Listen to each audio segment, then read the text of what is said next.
Hello everyone, welcome to channel learn with ease.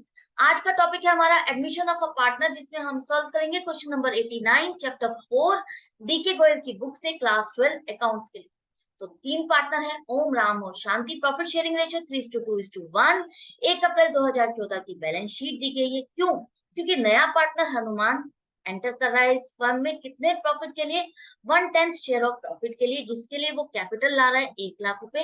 और जितना उसका शेयर ऑफ गुडविल बनेगा पूरी फर्म की गुडविल में, वो भी वो लेकर आ रहे हैं कैश। साथ में ही नए पार्टनर के आने पर एसेट्स और लाइबिलिटीज को रिवैल्यूएट किया गया है। तो वहां पर वो जो जितनी भी एडजस्टमेंट बननी है, वो आपको सारी एडजस्टमेंट करनी है। साथ में ही कहा गया है कि हनुमान का जितना कैपिटल वो लेकर आ रहा है अपने शेयर ऑफ प्रॉफिट के हिसाब से, उसी तरह से बाकी पार्टनर्स की भी कैपिटल आपको मेंटेन करनी है। न्यू प्रॉफिट शेयरिंग रेशियो हो जाएगी, तो उसके अकॉर्डिंग सब पार्टनर्स की कैपिटल कितनी होनी चाहिए, उस हिसाब से आपको मेंटेन करनी है। वो बैलेंस आपको निकालना है। और अगर किसी का एक्सेस है, तो वो भी करंट अकाउंट से आपको एडजस्ट करना है। और अगर आपका डेफिसिट है, वो भी करंट अकाउंट से ही आपको बैलेंस मेंटेन करना है। तो आपको बनाना क्या है? इवैल्यूएशन अकाउंट और पार्टनर्स कैपिटल अकाउंट। किस तरह से करोगे देखिए। ऑनलाइन सेशंस अगर आप चाहते हो, क्लास 11 और 12 दोनों के लिए है। इंटरेस्टेड स्टूडेंट्स मुझे इस नंबर पर व्हाट्सएप कर सकते हैं अपना नाम और क्लास। तो सबसे पहले देखो, आपको नए पार्टनर के आने पर ओल्ड रेशियो दी गई है 3:2:1। उसका शेयर ऑफ प्रॉफिट दिया गया है 1/10। नए पार्टनर के आने पर आपको गुडविल की एडजस्टमेंट करनी है। उसको किस रेशियो में करते हो आप? Sacrificing ratio. तो क्या यहाँ पर आपको सेक्रीफाइसिंग रेशियो निकालने के लिए न्यू रेशियो निकालने की जरूरत है? क्या कोई और तरीका है? हम सेक्रीफाइसिंग रेशियो डायरेक्टली निकाल सकते हैं? बिल्कुल है। अगर आपको याद हो, आपने पिछले क्वेश्चंस प्रैक्टिस किए हैं, आपने मेरे को फॉलो किया है सीरियसली सारे क्वेश्चंस। आज हम 89 क्वेश्चन पे पहुंच गए हैं। बहुत होते हैं ये क्वेश्चंस प्रैक्टिस के लिए। अगर आपने सीरियसली सारे क्वेश्चंस प्रैक्टिस किए हैं, तो ये क्वेश्चन आपके लिए सुपर इजी होना चाहिए और आपको पता होना चाहिए कि सेक्रीफाइसिंग रेशियो क्या होगी इस टाइम पर। अगर आपको नए पार्टनर का शेयर ऑफ प्रॉफिट दिया है 1/10, और ओल्ड पार्टनर्स की फ्यूचर प्रॉफिट शेयरिंग रेशियो क्या होगी नहीं दी है क्वेश्चन में, तो हम क्या मान के चलते हैं कि ये old partners remaining profit, Hanuman का उसका शेयर ऑफ प्रॉफिट देने के बाद जो बचता है प्रॉफिट, रिमेनिंग प्रॉफिट, वो ये तीनों पार्टनर अपनी ओल्ड रेशियो में ही डिस्ट्रीब्यूट करेंगे। इसका मतलब उनका ओल्ड रेशियो में भी यही कॉम्बिनेशन है तीनों का, और न्यू रेशियो में भी इन तीनों का कॉम्बिनेशन यही आएगा। तो सेक्रीफाइसिंग रेशियो ऑटोमेटिकली आपकी क्या हो जाएगी? 3:2:1। अब आपको यहाँ पर कैलकुलेट करने की जरूरत नहीं है सेक्रीफाइसिंग रेशियो निकालने के लिए, लेकिन फिर भी हमको इस क्वेश्चन में न्यू रेशियो निकालनी होगी। क्यों? क्योंकि जैसा कि इस क्वेश्चन में कहा है कि सभी पार्टनर्स की कैपिटल को आपको मेंटेन करना है, वो बैलेंस बताना है, जो कि न्यू प्रॉफिट शेयरिंग रेशियो के अकॉर्डिंग होनी चाहिए। तो उसके लिए आपको न्यू प्रॉफिट शेयरिंग रेशियो निकालनी होगी। रेशियो पता होगी तभी तो आप कैपिटल निकाल पाओगे। तो कैसे निकालोगे? देखो, आपको पता है पूरी फर्म का प्रॉफिट आपको मानना पड़ेगा 1। पूरी फर्म का प्रॉफिट अगर 1 है, तो उसमें से अगर हनुमान का शेयर अगर आप निकाल देते हो 1/10, तो बचेगा कितना प्रॉफिट? 9/10। ये 9/10 जो प्रॉफिट है, एक तरह से आप मान के चलो जो एक फिगर है प्रॉफिट या लॉस की, जिसे आप सभी पार्टनर्स में डिस्ट्रीब्यूट करते हो। तो कैसे करते हो? रेशो में अगर डिस्ट्रीब्यूट करते हो तो कैसे करते हो? उसी तरह से इस फ्रैक्शन को आपको डिस्ट्रीब्यूट करना है इन पार्टनर्स में, ओल्ड पार्टनर। तो ओम का न्यू शेयर क्या हो जाएगा? ये फ्रैक्शन है जिसे आपको इस रेशो में डिस्ट्रीब्यूट करना है। इसका शेयर ऑफ फ्रैक्शन क्या बन जाएगा? 3/6। इसे मल्टीप्लाई करो तो नई रेशो, नई फ्रैक्शन आ जाएगी 9/20, जिसके अकॉर्डिंग ओम को आगे चल करके प्रॉफिट मिलेगा। इसी तरह से राम का आ जाएगा 9/10 मल्टीप्लाइड बाई 2/6, तो 6/20। और शांति का शेयर भी आ जाएगा 3/20। अब सभी पार्टनर्स की आपके पास न्यू प्रॉफिट शेयरिंग के लिए फ्रैक्शन आ गई है। इसको आपको रेशियो में कन्वर्ट करना है, तो डिनोमिनेटर सेम नहीं है, तो सेम करने के लिए एलसीएम निकालो, सोल्व करो, तो आपके पास न्यू रेशियो आ गई है 9:6:3:2। अब ये रेशियो आपने क्यों कैलकुलेट की?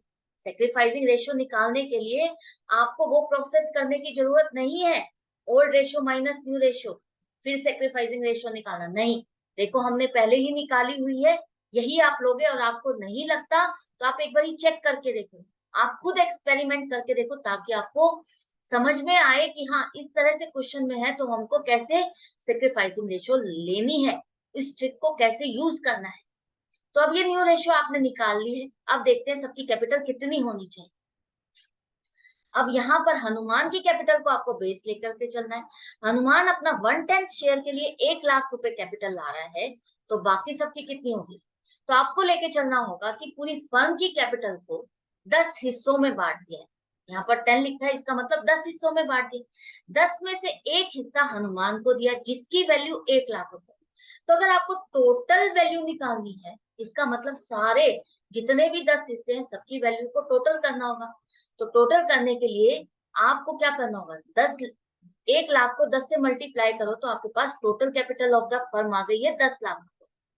अब इसमें देखो ओम का कितना शेयर बनेगा, उसका शेयर ऑफ प्रॉफिट जितना है 9/20, उसको मल्टीप्लाई कर दो 10,00,000 से, तो उसकी कैपिटल होनी चाहिए 4.5 लाख। इसी तरह से राम की कैपिटल होनी चाहिए उसके शेयर ऑफ प्रॉफिट के अकॉर्डिंग 3,00,000, और शांति की कैपिटल होनी चाहिए उसके शेयर ऑफ प्रॉफिट के अकॉर्डिंग 1.5 लाख। अब ये कैपिटल तो होनी चाहिए न्यू प्रॉफिट शेयरिंग रेशियो के अकॉर्डिंग। तो क्या इस कैपिटल को आप ये जो बैलेंस शीट में दी गई है इससे कंपेयर करोगे, इससे चेक करोगे कि एक्सेस है या डेफिसिट है? नहीं, बिल्कुल भी नहीं। आपको कैपिटल निकालनी है अभी। कौन सी कैपिटल? Capital after adjustments. कौन सी एडजस्टमेंट्स? नए पार्टनर के आने के बाद जो गुडविल की एडजस्टमेंट होती है वो एडजस्टमेंट। दूसरी, अगर आपके बैलेंस शीट में कोई रिजर्व या एक्यूमुलेटेड लॉसेज आ रहे हैं, वो सारी एडजस्टमेंट प्लस माइनस करोगे पार्टनर्स के अकाउंट। उसके बाद जो रिवैल्यूएशन हो रही है एसेट्स और लाइबिलिटीज की, उसके बाद जो आपका प्रॉफिट या लॉस आता है वो पार्टनर्स के अकाउंट में ट्रांसफर करने के बाद जो आपके फाइनल बैलेंसेस आएंगे, उनको आपको कंपेयर करना है इस अमाउंट से। तो देखो पहले क्या करोगे आप, सबसे पहले हम जो गुडविल है नए पार्टनर की उसकी एडजस्टमेंट करते हैं। कैसे करोगे, देखो रेशियो आपके पास, सेक्रीफाइसिंग रेशियो आपके पास है। इसके बाद नए पार्टनर की गुडविल का शेयर कितना बनेगा। टोटल फर्म की गुडविल दी गई है 3,00,000।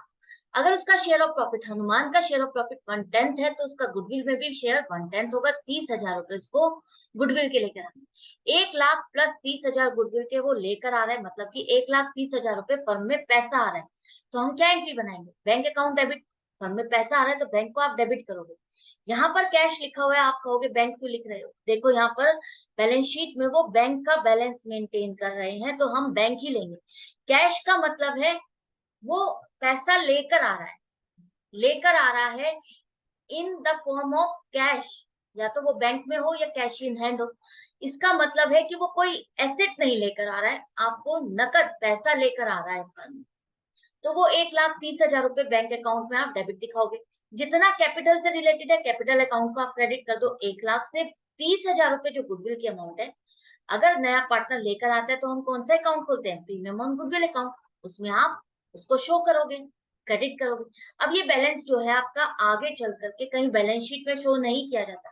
ये सेल्फ जनरेटेड गुडविल है, जो कि आप नए पार्टनर से रिलेटेड उसका शेयर ही देखते हो।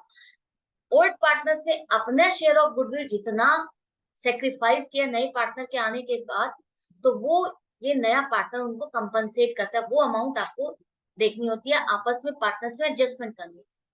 तो ये अमाउंट आपको खत्म करनी है, ये अकाउंट आपको खत्म करना है, तो इसको आप डेबिट कर दो। प्रीमियम ऑन गुडविल अकाउंट 30,000 रुपए, ये डेबिट हो गया, बैलेंस खत्म। जिस तरह से यहाँ से आप इस बैलेंस को खत्म करना चाहते हो तो डेबिट तो करना है, लेकिन यहाँ से उठा करके इस बैलेंस को कहाँ लेके जाओगे, कहीं तो ट्रांसफर करोगे। खत्म करने के लिए इस अमाउंट को कहीं तो डालोगे।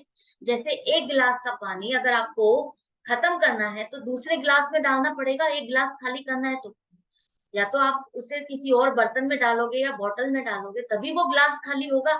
इसी तरह से ये गुडविल की अमाउंट किससे रिलेटेड है, ओल्ड पार्टनर्स या सेक्रीफाइसिंग, जिन्होंने अपना शेयर ऑफ प्रॉफिट इसके लिए सेक्रीफाइस किया है, उनके अकाउंट में आप ट्रांसफर करोगे। अब एक तरह से इन्होंने अपना शेयर ऑफ प्रॉफिट बेचा था तो इनके अकाउंट में पैसा जमा होगा। जमा होगा मतलब क्रेडिट करोगे, तो जिसका जितना शेयर बनता है सेक्रीफाइसिंग रेशियो के अकॉर्डिंग आप इनके अकाउंट को क्रेडिट कर दोगे, और ये अकाउंट आपका खत्म हो गया, नील हो गया। जिसको जितना पैसा मिलना चाहिए था उसके अकाउंट में चला गया। अब जैसा कि इस क्वेश्चन में revaluation account, partners capital account बनाने के लिए कहा है, तो पहले से ही फॉर्मेट अगर आपने तैयार रखे हैं तो फटाफट फीडिंग कर दो। ओपनिंग बैलेंसेस बैलेंस शीट से मिल जाएंगे। फिर जो बैलेंस, फिर जो नया पार्टनर कैपिटल लेकर आ रहा है 1,00,000 रुपए वो डालो। गुडविल की अमाउंट तीनों पार्टनर्स में एडजस्टमेंट हो गई है, क्रेडिट करना है आपको, वो डालो, क्रेडिट कर दो। अब यहाँ पर देखो बैलेंस शीट में आपके जनरल रिजर्व आ रहे हैं, ये भी तो आपको ट्रांसफर करने होंगे। किसके अकाउंट में? ओल्ड पार्टनर्स के अकाउंट में, ओल्ड रेशियो में। ये ओल्ड पार्टनर से रिलेटेड है, ओल्ड रेशियो में ही डिस्ट्रीब्यूट करोगे। क्रेडिट बैलेंस है मतलब कि प्रॉफिट है ये, तो प्रॉफिट है तो पार्टनर्स के अकाउंट में क्या होगा? क्रेडिट ही होगा। इनकी ओल्ड रेशियो में जितना बनता है जिसका शेयर, क्रेडिट कर दूं। ये दोनों एडजस्टमेंट होने के बाद अब बारी आती है रिवैल्यूएशन। रिवैल्यूएशन में अब आप देखो क्या लिखा है। यहाँ पर आपका आ रहा है 18,000 रुपए। एक लाइबिलिटी आपको बनानी है बिल्स रिसीवेबल डिस्काउंटेड की। इसका मतलब क्या है? अगर आपने बिल ऑफ एक्सचेंज चैप्टर पढ़ा था क्लास 11 में तो आपको याद होगा कि वहां पर हम क्या करते हैं, अगर डेटर्स पेमेंट के लिए आपको प्रॉमिस करते हैं, एक पर्टिकुलर टाइम पीरियड में वो पेमेंट करने का आपको प्रॉमिस करते हैं और एक रिटर्न डॉक्यूमेंट देते हैं। मान लो ए आपका डेटर है, 50,000 रुपए आपको उससे लेने हैं, और वो आपको एक रिटर्न डॉक्यूमेंट दे देता है, प्रॉमिस करता है कि मैं 90 दिन में आपको 50,000 रुपए पे कर दूं। वो आपका हो गया बीआर, बिल्स रिसीवेबल एसेट हो गई। अब आप उसको 90 दिन तक वेट नहीं कर रहे हो कि वो 90 दिन बीतेंगे तब आप ए से पेमेंट लोगे अपने 50,000 रुपए और तब आप बुक में लिखोगे और आप उस पैसे को यूज करोगे। आपको अगर आज पैसा चाहिए तो आप इस बीआर को बैंक में लेकर जाते हो, बैंक से डिस्काउंट करा लेते हो, उससे पहले ही पैसे ले लेते हो बैंक से। बैंक इसके लिए चार्जेस देता है, पक्की बात है। अगर वो अपनी सर्विसेज दे रहा है तो 50,000 में से कुछ चार्जेस वो काट लेता है, लेकिन आपके पूरे 50,000 रुपए तो एंड नहीं हो रहे ना। आपको 90 दिन से पहले आपको 50,000 रुपए मिल गए, आप उसको यूज कर रहे हो। अब जो डेटर है वो पेमेंट किसको करेगा? 90 दिन होने पर वो पेमेंट करेगा बैंक को। अगर वो पेमेंट नहीं करता तो बैंक क्या करेगा? वो आपसे पैसे वापस मांगेगा, आपके लिए लाइबिलिटी राइज हो जाएगी। तो वही जो रिस्क है यहाँ पर, वो डेटर पेमेंट करेगा या नहीं करेगा 90 दिन के बाद, और आपने बैंक से डिस्काउंट करा लिया है, तो वो जो रिस्क है, उस रिस्क से बचने के लिए एक प्रोविजन आप पहले से बना लेते हो कि हाँ, अगर वो मान लो डूब जाता है पैसा, तो वो कितना डूबेगा। तो इस तरह से आप अपनी एसेट को रिड्यूस करो। जैसे कि आप प्रोविजन फॉर बैड डेट्स बनाते हो, तो आप मान के चलते हो कि इतने पैसे शायद डूब जाएंगे मेरे डेटर्स में से, बाकी खरा पैसा तो मुझे इतना मिल जाएगा। तो एक तरह से आप एक एस्टिमेटेड अमाउंट लेकर चलते हो। तो वही प्रोविजन हम बीआर के लिए भी लेके चल रहे हैं कि शायद 18,000 रुपए की पेमेंट नहीं आएगी, तो हमारे लिए वो एसेट आप रिड्यूस कर रहे हो, बीआर की एक तरह से एसेट रिड्यूस कर रहे हो। एसेट रिड्यूस करना मतलब कि खर्चा, रिवैल्यूएशन में आप डेबिट साइड पर दिखाओगे। नेक्स्ट है स्टॉक, आपका रिड्यूस हो गया 20%। स्टॉक रिड्यूस होना, स्टॉक आपकी एसेट है, उसकी वैल्यू रिड्यूस होना मतलब आपके लिए नुकसान। कितना? 20%। कैसे कैलकुलेट करोगे? स्टॉक की वैल्यू यहाँ पर है 1,11,000, इसका 20% 22,200 रुपए, यहाँ पर लिखो डेबिट साइड पर। इसी तरह से फर्नीचर 20% घट गया है, कितना है उसका? 2,33,000 घट गया मतलब नुकसान हो रहा है। 20% इसका 46,600 डेबिट साइड पर लिखो। इसके बाद लैंड एंड बिल्डिंग इंक्रीज हो गई है 10%। इंक्रीज होना मतलब एसेट की वैल्यू बढ़ना, आपके लिए फायदा है, डिवैल्यूएशन में क्रेडिट साइड पर लिखोगे। लेकिन कितना? लैंड एंड बिल्डिंग का 10%, तो ये आ जाएगा आपका 36,400 रुपए। इसका 10% 36,400। अब देखो यहाँ पर आपको प्रॉफिट हो रहा है या लॉस हो रहा है सारी एडजस्टमेंट के बाद? डेबिट साइड का टोटल ज्यादा है मतलब लॉस हो रहा है, क्रेडिट का अगर ज्यादा होता तो हमें प्रॉफिट होता। कितना लॉस हो रहा है? 50,400, जो कि ओल्ड पार्टनर्स में ओल्ड रेशियो में डिस्ट्रीब्यूट करोगे। ये लॉस है। कैसे? डेबिट बैलेंस है, यहाँ इसका डेबिट बैलेंस है। इस डेबिट बैलेंस को आपको ट्रांसफर करना है, ओल्ड पार्टनर से रिलेटेड है, तो ओल्ड पार्टनर्स के अकाउंट में ट्रांसफर करोगे, उनके अकाउंट को डेबिट करोगे। डेबिट कर रहे हो मतलब लॉस है, उनकी कैपिटल घट जाएगी। तो यहाँ पर ये बैलेंसेस ट्रांसफर करने के बाद ये अकाउंट आपका क्लोज हो गया, आगे कहीं शो नहीं किया जाएगा। ये बैलेंसेस आप यहाँ कैपिटल में ट्रांसफर कर दोगे डेबिट साइड पर। क्लियर? अब आपने सारी एडजस्टमेंट कर दी है तो आपके पास आ गए हैं क्लोजिंग बैलेंसेस आफ्टर एडजस्टमेंट। यहाँ पर ये क्लोज कर दो अकाउंट, आपने एडजस्टमेंट्स कर दी है।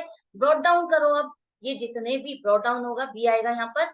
ये आपकी कैपिटल आ गई सभी पार्टनर्स की आफ्टर एडजस्टमेंट। अब आपको इसको कंपेयर करना है किसकी कितनी कैपिटल होनी चाहिए।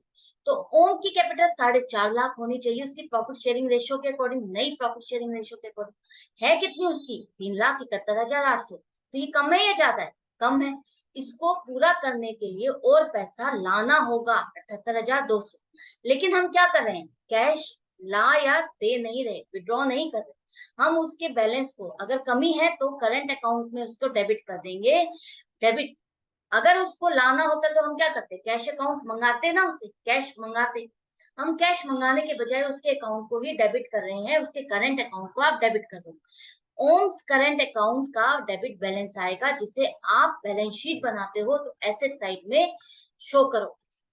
इसी तरह से अब आप राम का चेक करो, राम की कैपिटल कितनी होनी चाहिए, 3 लाख। आफ्टर एडजस्टमेंट 3,09,200 है, ज्यादा है, एक्सेस है, तो ये उसका करंट अकाउंट में बैलेंस ट्रांसफर हो जाएगा। जितना एक्सेस है ये क्रेडिट बैलेंस आएगा, उसका पैसे एक्सेस है तो राम्स करंट अकाउंट का क्रेडिट बैलेंस होगा, जो कि आप लाइबिलिटी साइड पर ही शो करोगे। इसी तरह से शांति का देखो, उसका बैलेंस कितना होना चाहिए, 1.5 लाख रुपए, और उसका एडजस्टमेंट के बाद आ रहा है 2,66,600। कितना ज्यादा है, 1,16,600 रुपए। अगर हम कहते कैश विड्रॉ करने के लिए तो क्या होता, कैश विड्रॉ करती, कैश क्रेडिट होता, उसी तरह से करोगे ना। तो लेकिन यहाँ पर हम कैश से डीलिंग कर नहीं रहे, तो ये भी आप उसके करंट अकाउंट पे ही ट्रांसफर करोगे। एक्सेस है तो शांति करंट अकाउंट में क्रेडिट बैलेंस आएगा 1,16,600। अब देखो यहाँ पर पार्टनर्स अकाउंट में कैसे शो करोगे, जो आपका ओम का बैलेंस था वो 78,200 रुपए उसके करंट अकाउंट में आप डाल दोगे कि उससे पैसा आपको लेना है, तब जाकर के उसका अकाउंट का बैलेंस आएगा 4.5 लाख रुपए। इसी तरह से राम और शांति को पैसे निकालने थे, निकालने नहीं रहे, हम उनका एक्सेस पैसा उनके करंट अकाउंट में ट्रांसफर कर रहे हैं, उनका क्रेडिट बैलेंस बना रहे हैं। अब देखो क्लोजिंग बैलेंस सभी पार्टनर के उनकी प्रॉफिट शेयरिंग रेशियो के अकॉर्डिंग हो गए। एंड में आप टोटल लिखो, जिसका टोटल बन रहा है यहाँ पर।